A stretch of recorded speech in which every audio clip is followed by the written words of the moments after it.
안녕하세요. 저는 올해 40살 초반이 된 여자입니다. 많은 사람들의 사연을 들으니까 제 과거의 일들이 생각나는데요.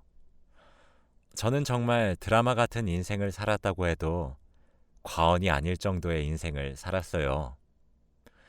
오늘은 여러분들에게 저의 이야기를 들려드리려고 이렇게 사연을 씁니다. 저는 어렸을 때부터 좋지 않은 가정 환경에서 자랐어요. 저와 오빠, 그리고 엄마와 아빠, 이렇게 네 명이서 살았는데, 엄마와 아빠는 틈만 나면 싸우셨거든요. 엄마와 아빠가 싸울 때는 집안이 한바탕 뒤집어졌죠. 싸우는 이유는 어머니의 불륜, 아버지의 도박, 그리고 알코올 중독과 같은 다양한 이유가 있었어요.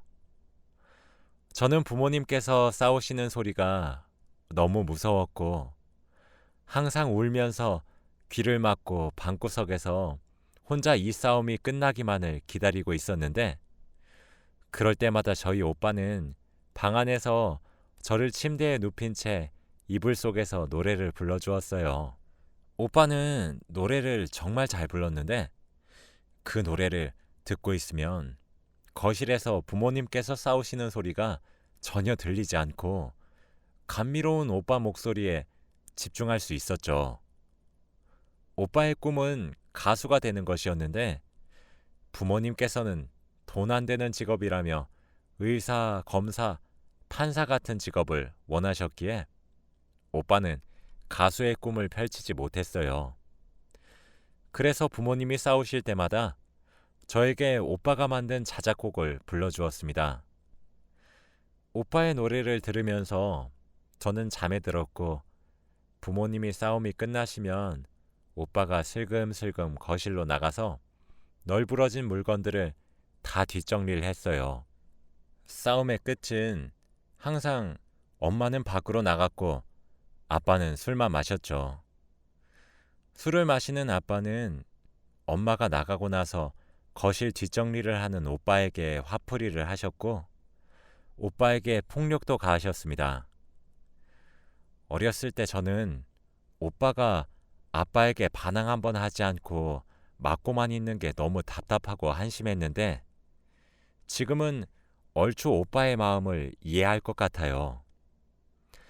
저희 오빠는 저보다 너무 불쌍하고 안타까운 인생을 살았습니다. 저의 어릴 적은 이랬습니다.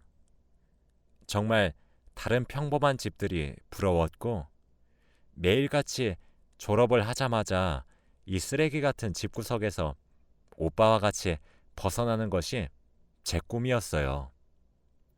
그런데 오빠는 저를 버리고 야반도주를 했습니다. 그날도 여느 때와 다름없이 부모님께서 싸우시고 계셨고, 오빠는 저에게 방에서 본인의 자작곡을 불러주며 저를 재우고 있었죠. 그런데 제가 잠에 들려고 할 때쯤 오빠가 저에게, 수연아, 오빠 곧 돌아올 테니까 딱 100일만 기다려줘. 알겠지? 라고 하며 조용히 침대에서 일어나 방문을 열고 나갔어요. 그게 제가 본 오빠의 마지막 모습이었습니다. 저는 오빠가 100일 동안 자신을 폭행하는 아빠를 신고하려고 하나 보다 싶어서 딱히 붙잡지 않았고, 날짜만 열심히 세고 있었어요. 그런데 100일이 지나도 오빠는 돌아오지 않았습니다. 오빠는 100일 동안 연락 한 번 없었고, 집에도 들어오지 않았죠. 제가 의지할 사람은 오빠밖에 없었는데, 이 집구석에서 저 혼자 남겨지니까 오빠가 나를 버렸다는 생각이 들면서 너무 슬프더라고요. 그때는 연락할 방법도 없었고, 오빠는 성인이었던지라 찾아다닐 수도 없었습니다. 울면서 동네를 다 헤집고 다녀도 오빠는 없었고, 야반도주라서 아무도 오빠를 본 사람도 없었죠. 저한테 늘 따뜻하게 해주던 오빠가 저를 버렸다는 것이 실감이 나지 않았고, 오빠 없이 혼자서 아무것도 할 수 없는데 이렇게 무책임하게 저를 떠난 게 너무 미웠어요. 오빠가 집을 나간 동안 부모님은 결국 이혼을 하셨고, 집에는 저와 아빠만 있었어요. 저는 아빠와 제가 둘이 남겨지게 되면 아빠가 저에게 폭력을 가할까봐 최대한 둘이 붙어 있지 않으려고 했지만, 엄마와 이혼을 해서 싸울 일이 없어서 그런지 아빠는 저를 때리지 않았고, 집으로 와도 술만 먹고 계셨죠. 그렇게 한 지붕 아래서 서로 아는 체 하지 않고 각자 생활했습니다. 저는 고등학교 졸업을 하자마자 독립을 하자는 생각으로 공부를 정말 열심히 했고, 좋은 대학교에 갈 수 있었습니다. 그런데 제가 생각을 하나 못한 게 있었어요. 바로 등록금입니다. 저희 집은 정말 뼈저리게 가난했기 때문에 대학교 등록금을 낼 수 있는 돈이 없었어요. 그래서 어쩔 수 없이 저는 대학교를 진학할 수 없었네요. 고등학교 졸업을 하자마자 돈을 제일 많이 준다는 공장에 취직을 했고, 혼자 돈을 악착같이 벌었습니다. 그런데 제가 돈을 버니 갑자기 아빠의 태도가 달라졌어요. 바로 그만둔 줄 알았던 도박에 다시 손을 대신 겁니다. 그때는 월급을 현금으로 받던 시절이라 저 몰래 제 월급 봉투에서 한두 푼씩 가져가셨는데, 점점 가져가시는 액수가 커졌죠. 처음에는 저도 몰랐어요. 그런데 월급이 점점 줄어들고 동료들과 다른 액수에 의심을 했고, 그 범인이 아빠인 걸 안 뒤에 아빠에게 가져가지 말라고 화도 내보고 숨겨도 보고 다 했지만, 그럴 때마다 아빠는 눈이 반쯤 뒤집어져서 돈 가져오라며 저에게 성화를 내며 난리셨습니다. 저는 친구에게 제가 벌었던 돈을 맡겨달라고 한 채 돈이 어느 정도 모였을 때 집에서 최대한 멀리 떨어진 곳으로 독립을 했습니다. 20살에 타지에서 혼자 생활하다 보니까 정말 무섭고 외로웠는데 집구석에서 사는 것보다 나았죠. 그런데 저는 오빠를 정말 찾고 싶었습니다. 그때는 경찰들이 제 말을 들어주지 않았고 저를 정신병자 취급을 하면서 내쫓기만 했고, 오빠 친구들은 제가 하나도 몰랐기에 소식을 들을 수도 없었죠. 살아있는지 죽었는지라도 확인하고 싶어서 가족관계 증명서를 떼면 오빠는 아직 잘 살아 있었어요. 그렇게 오빠의 행방은 알지 못한 채로 저는 혼자서 살고 있었습니다. 혼자 사니까 이불 속에 들어갈 때마다 오빠가 예전에 불러주던 노래가 생각이 계속 나서 오빠가 너무 보고 싶었습니다. 매일 밤마다 제발 오빠를 만나게 해달라는 소원을 빌며 잠에 들었죠. 그렇게 한 몇 년이 흐른 것 같아요. 그동안 저는 직장에서 정직원으로 전환도 되었고 여유도 조금씩 생겼습니다. 그리고 딱 한 가지의 변화는 바로 남자친구가 생긴 거였죠. 정말 다정하고 멋진 사람이었는데 저의 모든 집안 사정을 알고도 저를 보듬어주는 사람이었습니다. 저희 가정 환경이 늘 저의 흠이라고 생각해서 매번 숨기고 다녔는데, 이 사람은 제 과거를 듣고 그동안 많이 힘들었겠네 라고 하면서 자기가 눈물을 흘리더라고요. 제 이야기를 들으면서 하나같이 저를 이상한 눈초리로 보는데 이 사람은 뭔가 달랐습니다. 늘 공감해주고 격려해주면서 의지가 되어주는 사람이었죠. 그런데 이 사람은 또 부유한 가정 환경에서 자랐는데 호화로운 주택과 가정부가 여러 명 있는 그런 집이요. 다들 아시죠? 자신을 태우는 차가 따로 있고 마당도 아주 넓은 그런 집에서 살았어요. 이런 부잣집 도련님이 저 같은 여자를 좋아해 준다는 게 정말 신기했습니다. 아무튼 저와 남자친구는 정말 열심히 연애했고 서로밖에 눈에 들어오지 않았어요. 이 사람과 몇 년 동안 연애를 했는데 저에게 대뜸 프로포즈를 하더라고요. 저는 이 사람의 아내가 될 그릇이 되지 않는다는 걸 저도 알고 있었고 분명히 남자친구 집안에서 반대가 굉장히 심할 거라고 생각했어요. 그래서 처음에는 반대를 했습니다. 이 사람에게 제 속내를 다 이야기했지만 남자친구는 자신의 뜻을 굽히지 않았고 자기만 믿으라며 결혼을 하자고 하더라고요. 지금까지 너무 힘들게 살았으니 이제부터 평생 손에 물 한 방울 묻히지 않게 해주겠다고 하면서 말이에요. 솔직히 그 말에 저는 너무 흔들렸고 몇십 년 동안 쉬는 날 없이 돈만 벌었던 제 자신이 너무 불쌍해서 이제 조금 쉬고 싶다는 욕심이 생겨 프로포즈를 받은 것 같아요. 그런데 제 인생에서 휴식은 정말 욕심이었습니다. 남자친구네 부모님의 반대가 너무 심했어요. 당연히 이해합니다. 집안에 하나밖에 없는 아들이 이런 환경에서 자라온 여자와 결혼을 하겠다고 하는데 얼마나 속에 천불이 나시겠어요. 그런데 제가 집에 인사를 드리러 가니 저에게 악담을 내뱉으셨습니다. 저의 불우한 가정 환경을 듣고 저에게 엄마랑 아빠 둘 중에 한 명이 이상하니까 이혼했다는 거 아니니?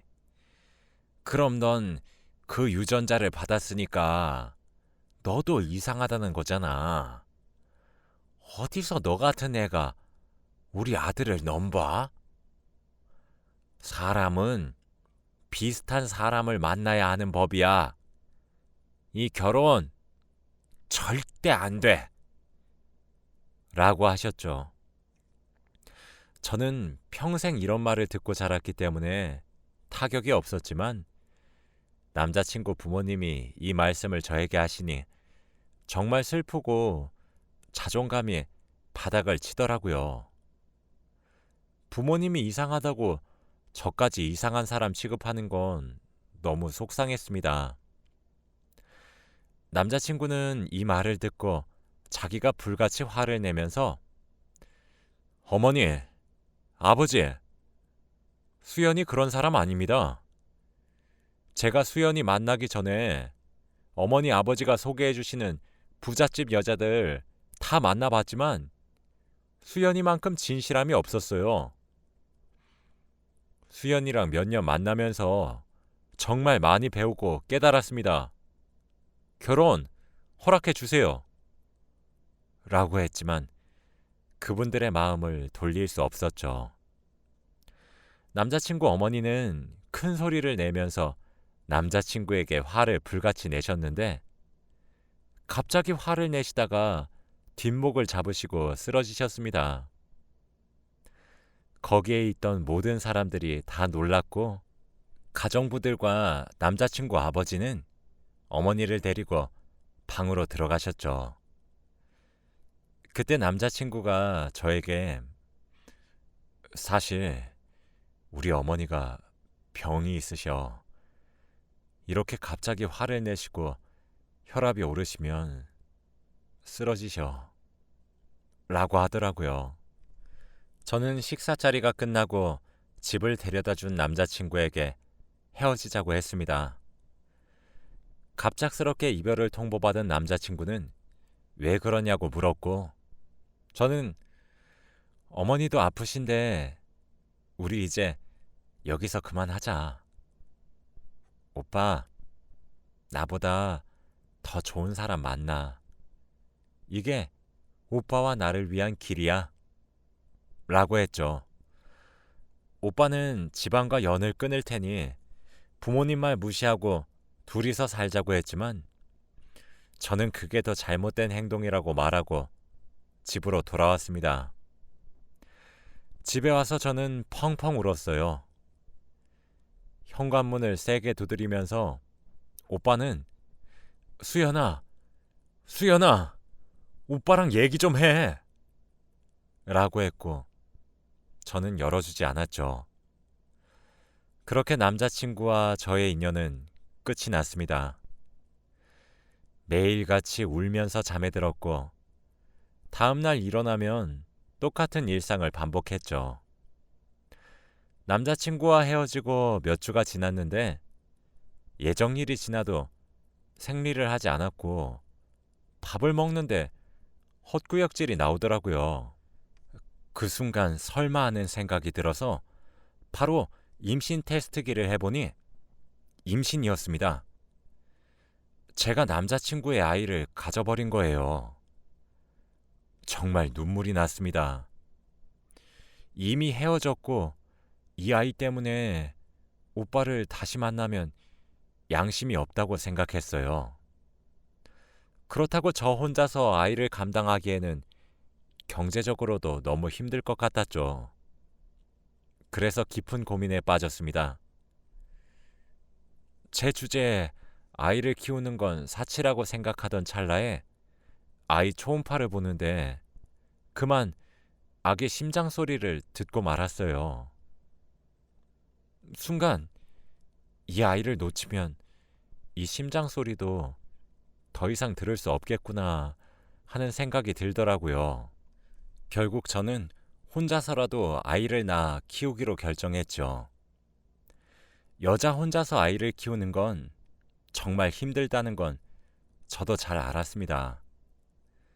그런데 아기의 심장 소리를 들으면 복잡한 감정들이 사르르 녹아내렸습니다. 그리고 이 아기가 제 인생에 행복을 줄 것만 같았거든요. 저는 열심히 태교도 하면서 출산 준비를 했고 일은 잠시 쉬었어요. 일을 쉬는 동안 전 남자친구에게 소식을 전할까 고민도 했지만 그래도 지금쯤이면 다른 여자를 만나서 행복하게 살고 있을 것 같았기에 그 사람에게 피해가 갈까봐 일부러 말을 하지 않았어요. 그렇게 저는 홀로 아기를 출산했습니다. 아이는 아들이었는데 정말 장군감이었어요. 출산을 하고 간호사가 아이를 안겨주시는데 눈물이 멈추질 않더라고요. 인생의 대부분을 혼자 살았던 저에게 가족이 생겼다는 것이 믿기지 않았습니다. 그렇게 아이를 낳고 정말 힘들게 혼자서 육아를 했던 것 같아요. 부부 둘이서 해도 힘들다는 육아를 혼자서 하는데 정말 죽는 줄 알았습니다. 그런데 다행히 저희 아들은 다른 아기들보다 많이 울지 않았고 커가면서 저에게 도움을 많이 주더라고요. 그렇게 저희 아들은 초등학생이 되었습니다. 아이는 또래와 다르게 말도 잘하고 반항 하나 없이 자라주었고 엄마인 제가 아들에게 의지도 많이 했습니다. 정말 친구처럼 같이 사니까 행복하더라고요. 이 금쪽 같은 아이를 키우기로 마음먹은 걸 참 잘했다고 생각했습니다.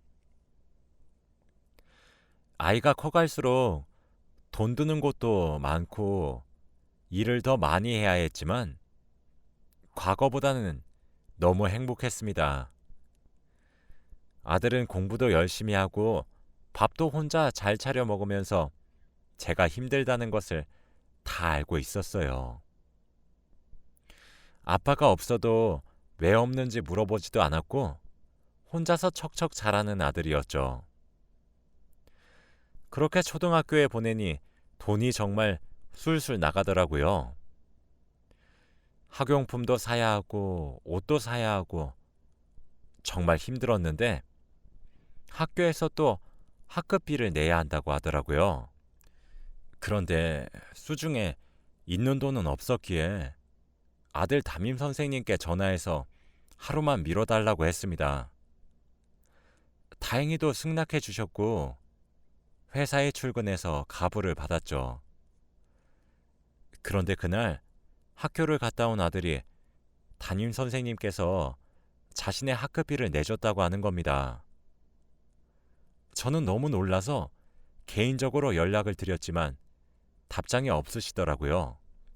전화도 받지 않으시고 문자도 답장이 없으셔서 일주일 후 학부모 참관 수업이라서 그때 얼굴을 뵙고 돈을 다시 드리려고 했습니다.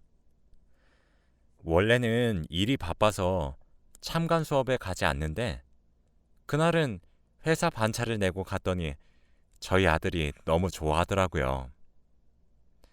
그때 앞문으로 담임 선생님이 들어오시는데 저는 담임 선생님의 얼굴을 보자마자 놀라서 아무 말도 할 수 없었어요. 바로 저희 아들의 아빠인 전 남자친구였거든요. 저는 입이 떡 벌어진 채로 그 사람을 응시하고 있었고 그 사람은 제가 올 걸 알았는지 눈이 마주쳐도 당황하지 않더라고요. 정말 시간이 어떻게 흘렀는지 수업은 귓속에 들리지도 않았고 그 자리를 박차고 나가고 싶었습니다. 그치만 아들이 저렇게 좋아하니 나갈 수 없었죠. 수업이 끝나고 학부모와 학생들이 모두 하교한 후 저는 아들 담임 선생님에게 갔습니다. 저희 아들은 잠시 친구들과 학교 운동장에서 놀게 하고 교실에는 저와 전 남자친구 둘이서 있었죠. 저와 그 사람은 앉은 채로 아무 말도 할 수 없었습니다. 정적인 상태로 몇 분이 흘렀고 그 사람이 먼저 말을 꺼내더라고요. 내 아들 맞지? 거짓말을 해서 아니라고 할까 했지만 저희 아들이 그 사람과 너무 닮았기에 아니라고 할 수 없었어요. 저는 고개를 끄덕였고 그 사람은 한숨을 푹 쉬며 왜 자기한테 말 안 했냐고 하더라고요. 다른 사람 만나고 있을 것 같았고 아이 때문에 다시 가는 건 양심 없는 짓이라고 생각했어. 수연아, 나 너랑 헤어지고 그 길로 집 나왔어. 여자 한 번도 만난 적 없고 교사도 혼자 임용고시 쳐서 부모님 도움 없이 된 거야. 그런데 우연히 우리 반의 엄마가 너인 걸 알게 된 거고. 그렇게 전 남자친구와 저는 그동안 어떻게 살았는지 이야기를 나누며 연락을 하기 시작했습니다. 아들에게 아빠인 티는 절대 내지 않기로 했고 아이가 조금 크고 받아들일 수 있을 때 이야기하자고 했어요. 그렇게 저는 남자친구와 조금씩 연애 초창기의 기분도 물씬 내면서 행복하게 살고 있었죠. 당연히 아이가 눈치채지 못하게 연애했고 그 사람도 학교 생활하면서 아이에게 절대 티내지 않았어요.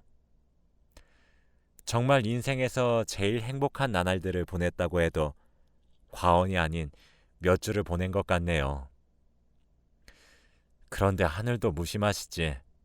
제가 행복한 꼴을 도저히 못 보겠던 건지 제가 암에 걸리고 말았습니다.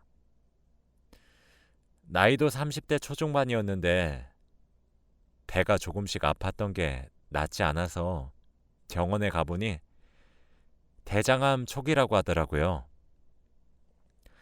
저는 너무 당황스럽고 순간 아들의 얼굴이 머릿속에 지나가면서 어떻게 해야 할지 몰랐습니다.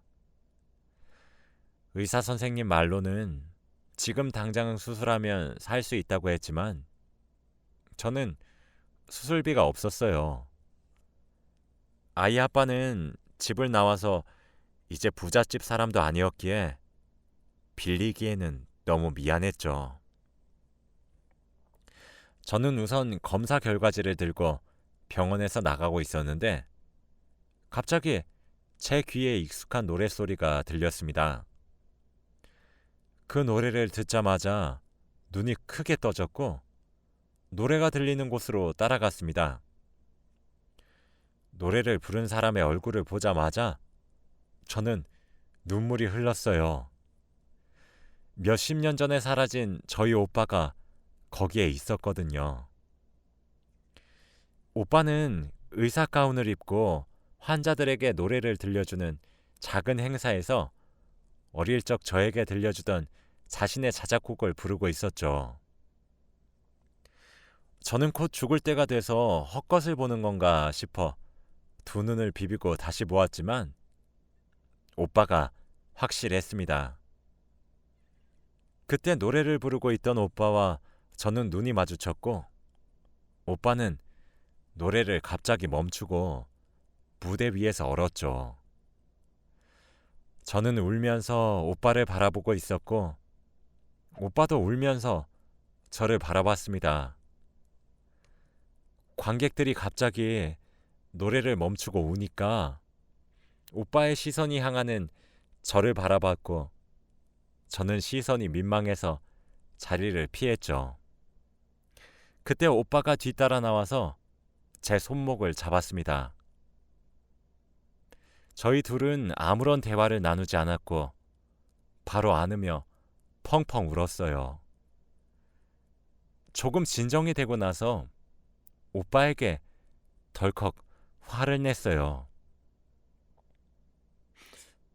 도대체 어디 있었어? 왜 연락도 안 하고? 오빠가 나 버린 줄 알았단 말이야. 전 그렇게 오빠의 이야기를 들을 수 있었습니다. 오빠는 그때 의대에 합격해서 등록금을 벌기 위해 하루 종일 일을 하는 곳으로 들어가서 혼자 등록금을 벌었다고 해요. 그렇게 겨우 돈을 벌고 의대에 합격했는데 생각 외로 공부할 게 너무 많았고 집으로 갈 수 있는 시간이 나지 않았지만 겨우 시간을 내서 집에 가니 그땐 이미 제가 집을 나가고 없었다고 하더라고요. 연락을 할 수도 없었고 아무도 행방을 몰라서 오빠도 저를 찾고 있었다고 했습니다. 오빠는 이야기를 다 끝내고 제 손에 있던 검사지를 발견한 후 그거 뭐냐고 물어보더라고요. 저는 아무것도 아니라고 했지만 오빠는 검사지를 빼앗아서 읽고 표정이 굳어졌습니다. 오빠는 자신이 수술해 주겠다며 지금 당장 입원하라고 했지만 저는 할 수 없었죠. 왜냐하면 수술비가 없었으니까요. 오빠는 제 상황을 눈치채고 제 어깨를 잡으며 수연아, 이제 돈 걱정하지 마. 수술비 오빠가 낼게. 그동안 오빠가 못 해준 거 갚는 거니까 부담 갖지 마. 라고 했죠. 그날 저는 바로 그 병원에 입원을 했고 입원 소식을 듣고 아들과 아이 아빠가 왔습니다. 저희 오빠는 제 상황을 다 듣고 아들 보고 네가 내 조카구나 하며 안아주었어요. 아들도 다행히 저희 오빠를 좋아하는 듯 보였고 저는 바로 다음날 수술을 했습니다. 오빠의 수술 솜씨는 정말 좋았고 완치도 빨랐어요. 다행히 초기에 잡아서 정말 운이 좋다고 했습니다. 아들은 이제 고등학생이 되어가고 있고 사춘기가 와도 저에게 반항 하나 없이 지내주고 있고 그동안 아이 아빠를 소개했습니다. 처음에는 당황하는 듯 했지만 나중에는 예상하고 있었다고 하더라고요. 아이 아빠인 건 몰랐지만 저와 그 사람이 연애를 하고 있다는 건 눈치채고 있었다고 합니다. 정말 아이 눈은 속이지 못하네요. 지금은 아이 아빠와 저는 늦은 결혼 준비를 하고 있고 아들도 적극 찬성하고 있어요. 제가 행복하면 자기도 좋다고 하면서요. 정말 아들 하나는 잘 낳은 것 같습니다. 지금 생각해보면 정말 드라마 같은 인생을 살았던 것 같아요. 불우한 가정 환경 속에서 자랐지만 지금은 너무 행복하네요. 이 행복이 끝나지 않았으면 좋겠습니다. 여러분들도 지금 힘들다고 포기하지 마시고 꼭 악착같이 버티면서 살다 보면 언젠가 행복한 날이 올 거예요. 제 이야기는 여기까지입니다. 들어주셔서 감사합니다.